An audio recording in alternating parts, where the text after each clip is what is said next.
கடவுள் அருள் டிவி நேயர்கள் அனைவருக்கும் உங்கள் தாம்பரம் ஸ்ரீ வாராகி ஈசனேசன் சுவாமியுடைய நல்லாசிகள் வாழ்த்துக்கள். ஜெய் வாராகி, ஜெய் ஜெய் வாராகி. மனித வாழ்விலே பெரும் பாக்கியத்தை எல்லாம் ஏற்படுத்தக்கூடிய பெரும் மாற்றங்களை எல்லாம் நித்தம் பெரும் மாற்றங்களை ஏற்ற இறக்கங்களை ஏற்படுத்தக்கூடிய ஆதித்யாதி நவகிரகங்களை வணங்கி இந்த பிரபஞ்சம் அடியேனுக்கு தந்துருளிய அந்த ஞானத்தையும் விஞ்ஞானத்தையும் வணங்கி பிரபஞ்சத்தை வணங்குகிறேன், பஞ்சபூதங்களை வணங்குகிறேன். அன்பு பக்தர்களே, செவ்வாய் இடமாற்றம், செவ்வாய் பயிற்சி. ஒரு கிரகம் சின்ன கிரகம் அசைஞ்சு கொடுத்தா கூட அதனாலும் நிறைய மாற்றங்கள் நிகழும். வெறும் வருட கிரகங்கள் மட்டும்தான் மாற்றங்களை செய்யும். செவ்வாயெல்லாம் என்னத்தை செஞ்சிட போகுது, புதன்லாம் என்னத்தை செஞ்சிட போகுது அப்படின்னு எல்லோரும் அலட்சியமாக இருக்கிறாங்க அப்படி கூட நம்ம சொல்லுவோம். ஒரு ஜோதிடர் எந்த ஒரு கிரகத்தையும் அலட்சியமாக எடுத்துக்கவே கூடாது. எல்லா கிரகத்துக்கும் இம்பார்ட்டன்ட் கொடுக்கணும். அப்போது புதன், நம்ம இன்னும் சொல்லப்போனால் இந்த புதன் பயிற்சி கூட நம்ம பதிவுகள் போடலாம். ஏன்னா புதன் இல்லாமல் கடன் இல்லை, புதன் இல்லாமல் நோய் இல்லை. ஒரு மனுஷனுக்கு புதுசாக ஒரு நோய் வருதுன்னா அதுக்கு புதன் காரணமாக இருப்பார். நம்ம எல்லாத்துக்கும் சனியை பிடிச்சி உளிக்கின்னு இருக்கோம், எல்லாத்துக்கும் குருவை பிடிச்சி கட்டின்னு இருக்கோம். அப்போ சிறு சிறு கிரகங்கள் கூட, செவ்வாயின்னு சொன்னாக்கா செவ்வாயை போல நவகிரகங்களில் வீரியமிக்க ஒரு ஆற்றல் மிக்க கிரகம் வேறு எதுவுமே கிடையாது. ரொம்ப பவர்ஃபுல்லான ஒரு பிளானட்னா அது வந்து செவ்வாய் தான். அப்போது அந்த செவ்வாயுடைய இடமாற்றம் அப்படின்னு சொல்லி நம்ம இரண்டாவது பதிவாக நம்ம போடுறோம். இந்த 45 நாட்களில் முன்னுக்கு வந்தவங்க நிறைய பேர் இருக்கிறாங்க. நிறைய அன்பர்கள் வெளிநாடுகள், குறிப்பாக வெளிநாடுகளில் இருந்து நிறைய அன்பர்கள், சார் உங்களுடைய அந்த செவ்வாய் இடமாற்றம் பயிற்சி வந்து எனக்கு ரொம்ப யூஸ்ஃபுல்லாக இருந்தது, இதுவரை நான் அந்த மாதிரி கேள்விப்பட்டதே இல்லை சார், நீங்கள் அதனால் ரொம்ப அது போட்டிருந்தீங்க, எனக்கு ரொம்ப யூஸ்ஃபுல்லாக இருந்தது அப்படின்னு சொன்னாங்க. அதே போல் இந்த பக்கம் திருநெல்வேலி சைடு, இந்த பக்கம் கோயம்புத்தூர் சைடு, ஸோ வெளிநாடுகள் வெளி மாநிலங்களில் இருந்தெல்லாமே கூட நிறைய பாராட்டுகள் வந்தது. அப்போ இந்த முறை செவ்வாய் இடமாற்றம் எப்போ நிகழப்போகுது அப்படின்னு பார்த்தீங்கன்னாக்கா, ஜூலை மாதம் 12ஆம் தேதி வெள்ளிக்கிழமை முதல் ஆகஸ்ட் மாதம் 25ஆம் தேதி திங்கட்கிழமை வரை. அப்போ ஜூலை 12லேருந்து ஆகஸ்ட் 25 வரை. அப்போ ஆல்மோஸ்ட் ஒரு 48 நாட்கள் செவ்வாய் பகவான் தன்னுடைய சொந்த வீடான மேஷத்திலிருந்து ரிஷபத்திற்கு பயிற்சி அடைகிறார். திரும்பவும் சொல்கிறேன், செவ்வாய் தானே, இவரால் என்ன மாற்றங்கள் வந்துட போகுது, இவர் என்ன பெருசாக செஞ்சிட போகிறாருன்னு அல்ப பிறவியாகிய நாம், இந்த மாநில பிறவி எல்லாமே அல்ப பிறவி தான். கிரகத்தையோ தெய்வத்தையோ எதிர்த்து நின்று செய்கிறதுக்கு நம்மகிட்ட ஒன்றும் விஷயமே கிடையாது. அப்பேற்பட்ட திறமை வாய்ந்த மனிதர்கள் இங்கே யாரும் கிடையாது. அவர்கள் சித்தராக இருந்தாலும் சரிதான், முனிவராக இருந்தாலும் சரிதான், அஷ்டமா சித்திகளை பெற்றவராக இருந்தாலும் சரிதான், கிரகத்தை எடுத்து நான் ஜெயிக்கிறேன் அப்படின்னு சொல்கிறதுக்கு இங்கே எந்த மனிதனுக்கும் அதிகாரம் இல்லை. அப்போ அந்த வெறும் செவ்வாயின்னு யாராவது அலட்சியமாக நினைப்பார்களே ஆனால் அவர்கள் ஏமாந்து போவார்கள். அவங்க தான் ஏமாந்து போவாங்க. அலட்சியமாக இருக்கிறவங்க ஏமாந்து போவாங்க. ஐயோ செவ்வாய் பயிற்சியா, ஏதோ சாமி சொல்கிறாங்க, இதில் ஒரு விஷயம் இருக்கும், இதை நாம் கொஞ்சம் பின்பற்றுவோமே, இதை நாம் கொஞ்சம் கேட்ச் பண்ணுவோமேன்னு அதை டீப்பாக கொஞ்சம் அனலைஸ் பண்ணி டீப்பாக ஃபாலோ பண்ணிங்கனாக்கா ஒருவேளை உங்களுடைய வெற்றி இதில் கூட ஒளிந்திருக்கலாம். அது தெய்வ ரகசியமாகவோ அல்லது தேவ ரகசியமாகவோ அல்லது உங்கள் ஜோதிட ரகசியமாகவோ கூட இருக்கலாம். அப்போது அன்பு பக்தர்களே, இந்த ஜூலை 12 முதல் ஆகஸ்ட் 25 வரை செவ்வாய் பகவான் தனக்கு 2ஆம் பாவமாக தனஸ்தானத்திற்கு ரிஷபராசிக்கு பயிற்சி அடைகிறார். என்னெல்லாம் எந்தெந்த சப்ஜெக்ட்லாம் இதில் வந்து மெயினாக நம்ம பேச போகிறோம், இதெல்லாம் நடக்க போகுது. ஒரு முக்கியமான காம்பினேஷன்ஸ், பிளானட்டுடைய கிரக காம்பினேஷன்ஸ் நம்ம இங்கே பார்க்க போகிறோம். குருவும் செவ்வாயும் இணைவு. குருவும் செவ்வாயும் இணைவு அது என்ன சாமி, செவ்வாய் குரு சார், அது மிகப்பெரிய குரு மங்கள யோகம் சார், புரியுதுங்களா? செவ்வாய் மங்களகாரகன், மாங்கல்யக்காரகன், தனகாரகன், அபிவிருத்திக்காரகன். அது எல்லாமே யார் இங்கே வந்து இருக்காருங்க, சுக்கிரனுடைய வீட்டில். அப்போ இந்த கணவன் மனைவி பிரச்சனைகள் இருக்குமே, ஆனால் மனைவி விட்டு போயிட்டாங்க, கணவன் விட்டு போயிட்டாங்க, எல்லாம் வசியம் சம்மந்தப்பட்டு பிரிஞ்சு போயிட்டாங்க, ஆசைப்பட்டு இன்னொருத்தர் இழுத்துன்னு போயிட்டாங்க, இல்லை வேறு இடத்துல போய் வாழ்கிறாரு. அப்போ இந்த மாதிரி ஆணோ பெண்ணோ கணவன் மனைவியிடையே இருக்கக்கூடிய பிரச்சனைகள் விலகும்.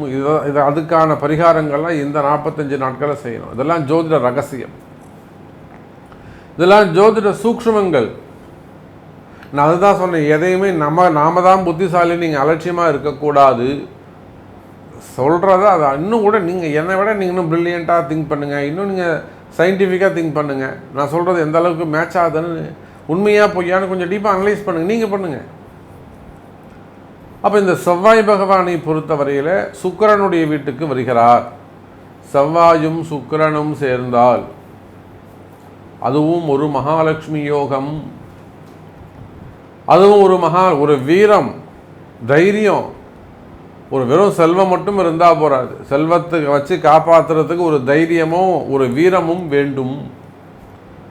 அப்போ அதோடு புத்தி அறிவுன்னு சொல்லக்கூடிய குருவும் அங்கு இணைகிறார்.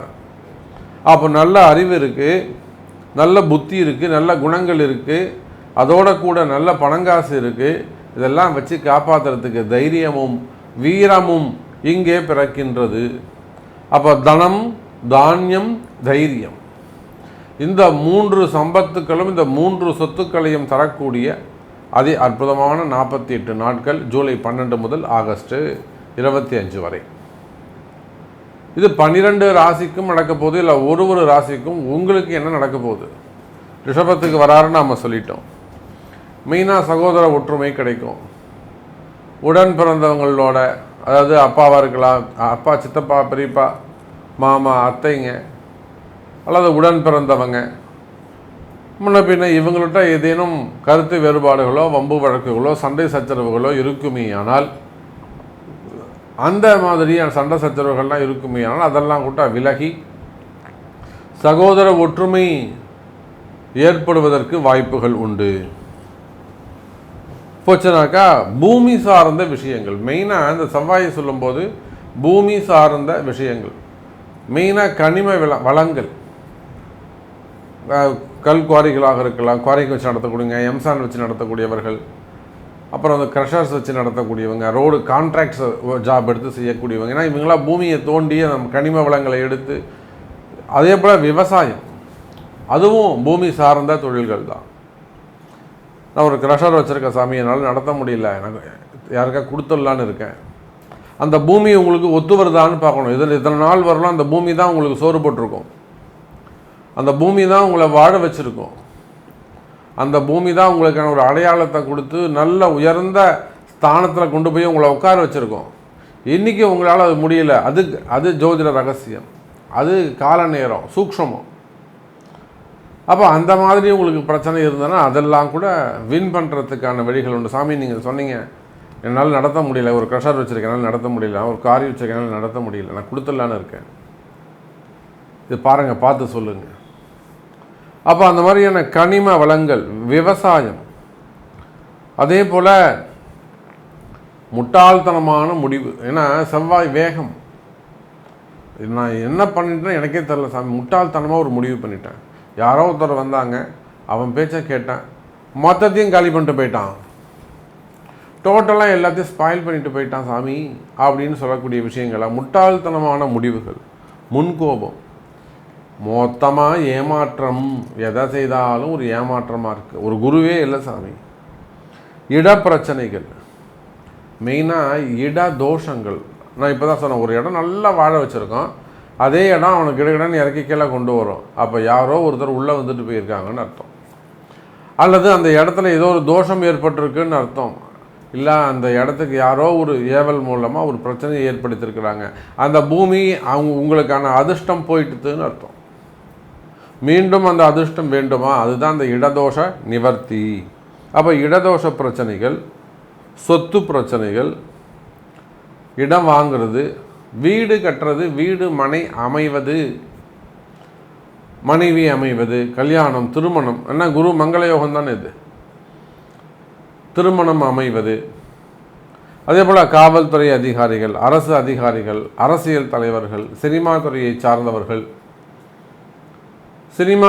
சார்ந்தவர்கள், அப்போது அதே போல் இராணுவத்தில் பணி செய்யக்கூடியவர்கள், காவல்துறை அதிகாரிகள், இவங்க எல்லாருக்குமே கூட இந்த இடத்திலே இந்த செவ்வாய் மாற்றத்தினால் பலவிதமான அதிர்ஷ்டங்கள் ஏற்பட போகிறது. ஸோ இது உங்கள் ராசிக்கு என்ன செய்ய போகுது அப்படிங்கிறத பார்ப்போம், வாருங்கள். மிதுன ராசி நேயர்களே, மிதுன ராசியை பொறுத்தவரையில் இந்த செவ்வாய் பயிற்சி ரொம்ப ரொம்ப முக்கியம். காரணம் என்னன்னு கேட்டிங்கனாக்கா, லாபஸ்தான அதிபதியாக வரக்கூடிய செவ்வாய் பகவான் மிதுனத்துக்கு 12ஆம் பாவம் என்று சொல்லக்கூடிய ரிஷபத்திற்கு வருகிறார். ஏற்கனவே 12ல் இருக்கக்கூடிய குரு பகவான், இல்லை ஒரு பெரிய மிதுனத்துக்கு இந்த செவ்வாய் மாற்றத்தால் நன்மையா தீமையா, இந்த ஒரு கேள்விக்கு நேரடியாக பதில் சொல்லுங்கள் சாமி, சும்மா வளவலனே பேசாதீங்க.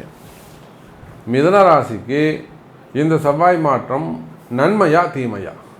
நிச்சயமாக நன்மை. எப்படி சொல்கிறீங்க சார்? மிதுன ராசி என்பவர்களே, உங்கள் ராசிக்கு 9ஆம் வீட்டில் இருக்கக்கூடிய சனி இப்போது வக்ரத்தில் இருக்கார் தலைவர். இந்த செவ்வாய் மாற்றம் ஆரம்பித்து அடுத்த செவ்வாய் மாற்றம் வரையிலும் ஆல்மோஸ்ட் உங்கள் மிதுனத்துக்கு செவ்வாய் கடகத்துக்கு போகிற வரையிலுமே கூட இந்த சனி பகவான் வக்ரத்தில் நிற்கிறார். ஒருவேளை அவர் இயல்பு நிலையில் இருப்பாரே ஆனால் அந்த சனி செவ்வாய் சேர்க்கை உங்களுக்கு சரிபட்டு வராது, தோல்வியை கொடுக்கும். இப்போ சனி வக்ரகதியில் இருக்கிறதால நிச்சயமாக இந்த செவ்வாய் மாற்றமும் அடுத்து இந்த செவ்வாய் உங்கள் மிதுனத்துக்கு வருகின்ற பொழுதும் அற்புதமான யோகமாக உங்களுக்கு அமைய போகுது. அப்போ அடுத்து நிகழக்கூடிய 2 செவ்வாய் பயிற்சிகளும் நம்முடைய மிதுனராசி அன்பர்களுக்கு பலவிதமான வெற்றிகளை தேடி தரப்போகுது. தொழில் ஒழுங்காக நடக்கலையா, தொழிலில் சரியாக இல்லையா, அல்லது கடையில் வியாபாரம் குறைஞ்சி போச்சா, அது உள்நாடாக இருக்கலாம், வெளிநாடாக இருக்கலாம், அல்லது ஏதேனும் செய்வினை கோளாறா, அடுத்து ஏதேனும் பாதிப்புகள் நடந்து கொண்டே இருக்கிறதா? இப்போ தான் சாமி இப்படி ஒரு ரொம்ப வழக்கு வந்தது, அதை விட்டு வெளியில் வந்தோம், திருப்பி இந்த பக்கம் பிடிச்சி போட்டாங்க, பையனுக்கு இப்படி நடக்குது, பொண்ணுக்கு இப்படி நடக்குது, எங்கள் வீட்டுக்காரர் அடுத்து ஏதேனும் ஒரு விஷயத்தில் போய் மாட்டிக்கிட்டே இருக்கார் சாமி, இதெல்லாம் எனக்கு இப்படி ஒரு நிகழ்ச்சி நடக்குது. அடுத்த மாற்றங்கள் நல்லா நிலையாக இருந்த சாமி, நிம்மதியாக இருந்தேன்னு கூட நான் சொல்லலாம். நான் மாட்டேன் என் வேலையை பார்த்துட்டு இருந்தேன், எந்த வம்புக்கும் போகாமல் இருந்தேன். பாருங்கள் சாமி, நான் இப்படி போய் திடீர்னு மாட்டிக்கிட்டேன். அப்போ இது மாதிரி நிறைய மிதுன ராசி என்பர்கள் வெளிநாடுகள்லேருந்து நம்மக்கிட்ட பேசுகிறது உண்டு. அப்போ மிதுன ராசி என்பர்களே, உங்களுக்கு அந்த மாதிரி நீண்ட நாள் கஷ்டங்கள் எல்லாம் இதோ அதிரடியாக மாறப்போகிறது. 12ல் இருக்கக்கூடிய குருவும் செவ்வாயும், 9ல் இருக்கக்கூடிய வக்ர சனியும், அதே போல் 4, 10ஆக இருக்கின்ற ராகுவும் கேதுவும், இதெல்லாம் இந்த கோச்சாரங்கள் பூரா மிதுன ராசிக்கு அனுகூலம் செய்யக்கூடிய வகையிலே நீங்கள் எந்த தொழில் செய்பவராக இருந்தாலும் சரிதான், எனி பிஸ்னஸ், ஒரு டாக்டராக இருக்கலாம், ஹாஸ்பிட்டல் வச்சு நடத்தக்கூடியவங்களாக இருக்கலாம், ஹாஸ்பிட்டல்ஸாக இருக்கலாம், ஆடிட்டராக இருக்கலாம், அட்வொகேட்ஸாக இருக்கலாம், ஸ்கூல் காலேஜஸ்லாம் வச்சு நடத்தக்கூடியவங்களாக இருக்கலாம், பெரிய காலேஜ் வச்சு நடத்தக்கூடியவங்களாக ஓனராக இருக்கலாம், கல்வி நிறுவனங்களாக இருக்கலாம், டியூஷன் சென்டராக இருக்கலாம், டீச்சர்ஸாக இருக்கலாம், கனிம வளங்கள் அதெல்லாம் வச்சு செய்யக்கூடியவங்க, குவாரிகள் அதெல்லாம் எடுத்து நடத்தக்கூடியவங்க, க்ரஷர்ஸ்லாம் வச்சு நடத்தக்கூடியவங்களாக இருக்கலாம். அப்போ நீங்கள் எந்த தொழில் செய்பவராக இருந்தாலும் சரிதான், தொழில் துறையை பொறுத்தவரையில், பிஸ்னஸை பொறுத்தவரையில் மிதுன ராசி என்பர்களே, இந்த செவ்வாயுடைய மாற்றம் அது அற்புதமான யோகம். குறிப்பாக இந்த பணங்காசு கொடுத்து ஏமாந்தவங்க எல்லாம் இழந்த பணத்தை, இழந்த சொத்தை மீண்டும் பெறுவதற்கு வாய்ப்புகள் உண்டு. நான் ஒரு பெரிய சொத்து வச்சிருந்த சாமி, அப்படி ஏமாதியை நான் வாங்கிட்டாங்க, அண்ணன் தம்பிங்க வாங்கிட்டாங்க, சித்தப்பா பெரியப்பா வாங்கிட்டாங்க, அங்க பங்காளிங்க வாங்கிட்டாங்க, உடன் பிறந்தவங்க வாங்கிட்டாங்க, கொடுக்க மாட்டுறாங்க சாமி, ஏமாத்துறாங்க சாமி, அந்த மாதிரியான பிரச்சனைகள் எல்லாம் இருக்குமே. அதற்கெல்லாம் வாராகி பூஜை வழி உண்டு. பொதுவாகவே மிதுனராசி என்பவர்கள் சரியான குருவை பின்பற்றுவது இல்லை, அலட்சியமாக இருக்கிறார்கள். அப்போ பொதுவாக இந்த செவ்வாயுடைய மாற்றத்தால் நல்ல பலன்கள் உங்களுக்கு கிடைக்க வேண்டுமா, உங்களுக்கு நன்மை நடக்க வேண்டுமா, உங்களுக்கான பரிகாரம் நவமி திதியிலே ஏதேனும் ஒரு பெருமாள் ஆலயத்திற்கு சென்று பெருமாளுக்கு ஒரு அபிஷேகம் செய்து சகஸ்ரநாம அர்ச்சனை செய்து வாருங்கள். மிதுனராசிக்கு 2 நவமி, வளர்பிறை நவமி, தேய்பிறை நவமியாக இருக்கும். அப்போ இந்த 2 நவமியிலும் ஏதேனும் ஒரு நவமியில் பெருமாள் ஆலயத்திற்கு சென்று பெருமாளுக்கோ அல்லது ராமருக்கோ ஒரு அபிஷேகம் செய்து அந்த சுவாமிக்கு ஒரு சக்கர பொங்கல் நைவேத்தியம் செய்து சகஸ்ரநாம அர்ச்சனை செய்து வாருங்கள். நிச்சயமாக மிதுன ராசி என்பவர்களே உங்களுக்கு பலவிதமான நன்மைகள் நடக்கும். நவமி பூஜை வெற்றி கொடுக்கும். அப்போ தொழில் பிரச்சனையா அல்லது தொழில் செய்கிற இடம் பிரச்சனையா, இடதோஷங்கள் காரணமாக இந்த வீட்டில் அடுத்தடுத்து ஏதோ ஒன்று நடந்துக்கிட்டே இருக்குது சாமி, அல்லது இந்த தோப்பில் அடுத்தடுத்து ஒரு வியாபாரம் செய்கிற இடத்துல இந்த மாதிரி நடக்குதுங்க, நான் தோட்டம் வச்சுருக்கீங்க, காட்டில் இந்த மாதிரி அடுத்தடுத்து நடக்குதுங்க, இடப்பிரச்சனையாக இருக்குங்க, இடதோஷமாக இருக்குங்க, இல்லை வீட்டில் அடுத்தடுத்து இந்த மாதிரி துஷ்டிகள் நடந்துக்கிட்டே இருக்குது, ஆடு மாடுகள்லாம் இறந்து போகுதுங்க, ஏதோ ஒரு மனசுக்கு தோணுது சாமி, எனக்கு கடவுள் முன்கூட்டியே எடுத்து சொல்கிற மாதிரி இது என்னால் புரிஞ்சிக்க முடியுது, ஆனால் என்னால் தடுக்க முடியலை, இந்த மாதிரி சொல்லக்கூடியவரா நீங்கள்? நிச்சயமாக கவலை வேண்டாம் மிதுன ராசி என்பர்களே. அந்த மாதிரியான கடுமையான கஷ்டங்கள் எல்லாம் விலகும். செய்வினை கோளாறுகளாக இருக்கலாம், மந்திர மாயங்களாக இருக்கலாம், மாந்திரீக தோஷமாக இருக்கலாம், செஞ்சு விட்டதாக இருக்கலாம், ஏவி விட்டதாக இருக்கலாம், அந்த மாதிரியான கடுமையான பிரச்சனைகள் இருக்குமே. ஆனால் கவலை வேண்டாம். அதே போல் வம்பு வழக்குகள், நிறைய ஆன்மீக பெரியோர்கள், நம்ம இந்த மிதுனராசியில் நிறைய ஆன்மீக பெரியோர்களை மடாதிபதிகளை பார்க்கின்றோம்.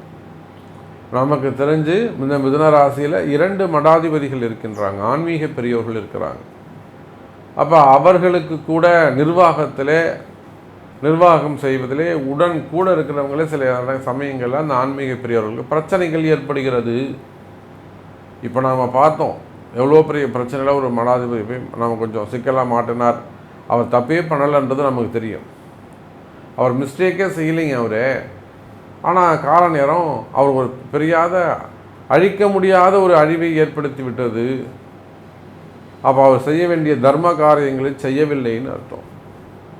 அப்போ இந்த மாதிரி ஒரு பெரிய ஆன்மீகத்தில் இருக்கக்கூடியவங்களுக்கு இந்த நிலைமைனா, சாதாரண லௌகீக வாழ்க்கையில் இல்லற வாழ்க்கையில் இருக்கக்கூடிய உங்களுக்கெல்லாம் நமக்கெல்லாம் கால நேரம் எப்படி இருக்குன்னா இன்னும் கடுமையானதாக இருக்கும். அப்போ மிதுன ராசி என்பவர்களே, உங்களுடைய கஷ்டங்கள் எதுவாக வேண்டுமானாலும் இருக்கலாம்.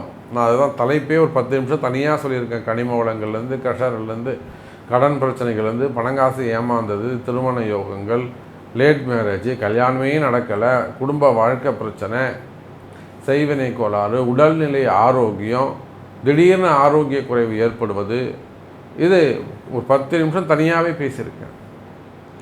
அப்போ மிதுன ராசி என்பவர்களே, இந்த 48 நாட்களில் உங்களுக்கு ஏதேனும் மாற்றங்கள் வேண்டுமா? சாமி எனக்கு எப்படியாவது இது கொஞ்சம் ஜெயிச்சு கொடுத்துருங்களேன், உங்களுக்கு வெற்றி வேண்டுமா? அப்போ உங்களுடைய பிறப்பு ஜாதகத்தை கொண்டு வாருங்கள் என்பதை தெரிவித்து கொண்டு மீண்டும் வேறொரு அற்புதமான பதிவில் உங்களை சந்திக்கிறேன். நன்றி, நமச்சிவாயம். ஜெய் வாராகி, ஜெய் ஜெய் வாராகி. கடவுள் அருள் டிவியை பார்த்தமைக்கு நன்றிகள். மேலும் இது போன்ற தகவல்களை தெரிந்து கொள்ள கடவுள் அருள் டிவியை சப்ஸ்கிரைப் செய்யுங்கள். மறக்காமல் பெல் ஐக்கானை கிளிக் செய்யுங்கள்.